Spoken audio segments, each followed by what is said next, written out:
اعوذ باللہ من الشیطان الرجیم بسم اللہ الرحمن الرحیم قال ھذا رحمت من ربی فاذا جاء وعد ربی جعلہ دکا وکان وعد ربی حقا صدق اللہ العظیم رب اشرح لی صدری ویسر لی امری واحلل عقدۃ من لسانی یفقہوا قولی ربی یسر ولا تعسر وتمم بالخیر آمین یا رب العالمین۔ آج کے لیکچر میں ہم انشاءاللہ تعالی سورۃ الکہف کی آیت نمبر 98 کو گرامیٹیکلی اینالائز کرنے کی کوشش کر رہے ہیں۔ آیت میں ہمیں وقف کی دو علامات نظر آ رہی ہیں، لہٰذا اس آیت کے ہم تین حصے بنا دیں گے۔ پہلا حصہ ہوگا قال ھذا رحمت من ربی، دوسرا ہوگا فاذا جاء وعد ربی جعلہ دکا، اور تیسرا ہوگا وکان وعد ربی حقا۔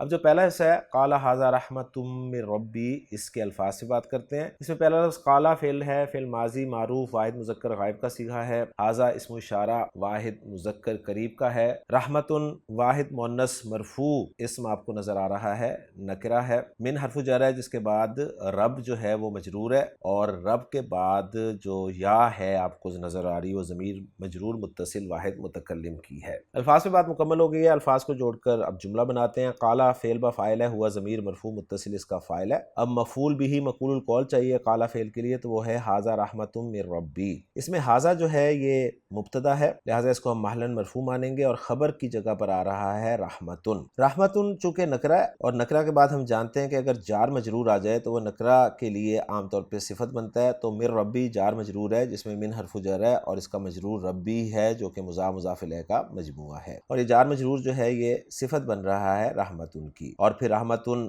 جو ہے موصوف اپنی صفت سے مل کے خبر بن رہا ہے ھذا مبتدا کے لیے، اور ھذا مبتدا اپنی خبر سے مل کر جملہ اسمیہ ہو کر محلاً منصوب مفعول بھی مقول القول بن رہا ہے قال فعل کے لیے، اور قال فعل اپنے فاعل اور مفعول بھی سے مل کر جملہ فعلیہ بن رہا ہے۔ ترجمہ کرنا چاہیں اپنے الفاظ میں تو کچھ یوں ہوگا، قال اس نے کہا ھذا رحمت من ربی، یہ ایک ایسی رحمت ہے جو میرے رب کی طرف سے ہے، یعنی یہ میرے رب کی رحمت ہے۔ الحمدللہ جی، پہلے حصے کو انالائز ہم نے کر لیا، اب چلتے ہیں دوسرے حصے کی طرف۔ دوسرا حصہ ہے فَإِذَا جَاءَ وَعْدُ رَبِّي جَعَلَهُ دَكَّاءَ۔ اس کے الفاظ بات کرتے ہیں۔ اس میں فا جو ہے وہ استنافیہ مانا گیا ہے، اذا جو ہے آپ جانتے ہیں کہ ظرفیہ ہوتا ہے اور اس میں شرط کے معنی شامل ہوتے ہیں اگر اس کے بعد دو جملے ہوں، تو اس کے بعد دو جملے آ رہے ہیں، لہٰذا یہ اذا جو ہے یہ ظرفیہ شرطیہ کہلائے گا، اور اس کے بعد جاء فعل ماضی معروف واحد مذکر غائب کا صیغہ ہے۔ وعدو آپ کو بغیر تنوین کے بغیر الف لام کے نظر آ رہا ہے، اور آپ جانتے ہیں کہ پھر مضاف بن رہا ہوگا۔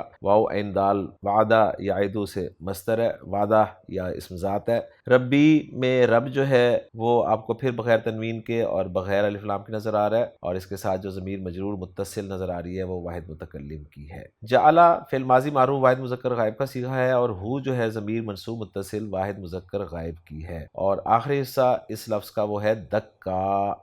اس لفظ کو خان صاحب نے دال کاف کاف حروف مادہ کے تحت ذکر کیا ہے کہ یہ دکا او ایک غیر منصرف اسم ہے، اور معنی اس کے لکھے ہیں نرم مٹی کا ٹیلا، اور آیت کا ریفرنس یہ دیا ہے کہ فَإِذَا جَاءَ وَعْدُ رَبِّي جَعَلَهُ دَكَّاءَ، پھر جب آئے گا میرے رب کا وعدہ تو وہ بنا دے گا اس کو ایک نرم مٹی کا ٹیلا۔ الیاقوت والمرجان میں لکھا ہے اس کے معنی ریزہ ریزہ صفت مشبہ کے طور پہ سے ذکر کیا ہے، واحد مؤنث، اور وزن جو ہے انہوں نے فعلا ذکر کیا ہے، گویا غیر منصرف وزن ہے، اس لیے آپ کو یہ بغیر تنوین کے جو ہے وہ نظر آ رہا ہے۔ الحمدللہ جی، الفاظ سے بات مکمل ہو گئی ہے، اب الفاظ کو جوڑ کر جملہ بناتے ہیں۔ اذا کے بعد چونکہ دو جملے آ رہے ہیں لہٰذا اذا ظرفیہ شرطیہ مفعول فی مقدم ہو جائے گا آگے آنے والے فعل کے لیے۔ جاء فعل ہے اور اس کا فاعل ہے وعد ربی جو کہ مضاف مضاف الیہ کا مجموعہ ہے، جس میں وعد مضاف ہے اور اس کا مضاف الیہ ربی ہے جو کہ خود مضاف مضاف الیہ کا مجموعہ ہے۔ کیوں جاء فعل اپنے فاعل اور اپنے مفعول فی مقدم سے مل کر جملہ فعلیہ ہو کے شرط بن رہا ہے،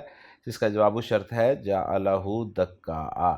اس میں جعل فعل با فاعل ہے، ہوا ضمیر مرفوع متصل اس کا فاعل ہے، اور ہو پہلا مفعول ہے، اور دکا دوسرا مفعول ہے، اور پھر جعل فعل اپنے فاعل اور اپنے دونوں مفعولوں سے مل کے جملہ فعلیہ ہو کے جواب و شرط بن رہا ہے، اور پھر شرط و جواب الشرط جو ہے یہ جملہ شرطیہ بن جائیں گے۔ ترجمہ اس حصے کا ہم پہلے ہی دیکھ چکے ہیں۔ اب چلتے ہیں جی ہم تیسرے حصے کی طرف، اور تیسرا حصہ ہے وَكَانَ وَعْدُ رَبِّي حَقًّا۔ اس میں واو عاطفہ ہے، کانا فعل ناقص ہے، واحد مذکر غائب کا صیغہ ہے، وعدو ربی پھر ایک مرتبہ آ گیا، لہٰذا دوبارہ اینالائز کرنے کی ضرورت نہیں ہے، اور حقاً جو ہے یہ حقا یا حقو سے مصدر ہے، اور خان صاحب نے حقن کو اسم ذات کے طور پہ بھی ذکر کیا ہے، ثابت شدہ سچائی یا ثابت شدہ مقصد یا ثابت شدہ لازم چیز، یا سمبل حق کے معنی میں آپ اسے سچ کے معنی میں لے سکتے ہیں۔ الفاظ کی بات مکمل ہو گئی ہے، جملہ بناتے ہیں جی۔ کانا فعل ناقص ہے، اس کا اسم ہے وعد ربی، اس لیے مرفوع ہے، اور حقاً جو ہے کانا کی خبر ہے، اور کانا فعل ناقص اپنے اسم اور خبر سے مل کر جملہ فعلیہ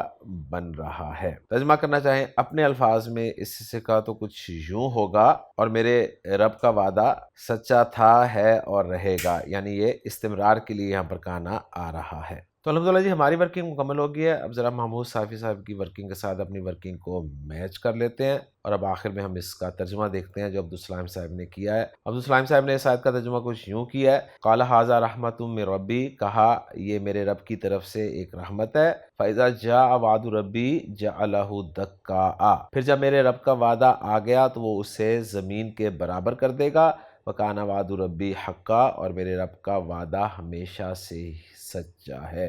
تو یہ جو ہمیشہ سے ترجمے میں لایا گیا نا، یہ اسی استمرار کو ذکر کرنے کے لیے کیا گیا ہے۔ تو الحمدللہ جی آج کے لیکچر میں سورۃ الکہف کی آیت نمبر 98 بھی ہماری گرامیٹیکلی انالائز ہو گئی ہے۔ انشاءاللہ تعالیٰ اگلے لیکچر میں اگلی آیت کے ساتھ آپ سے ملاقات ہوگی۔ سبحانک اللہم و بحمدک، اشہد ان لا الہ الا انت، استغفرک و اتوب الیک۔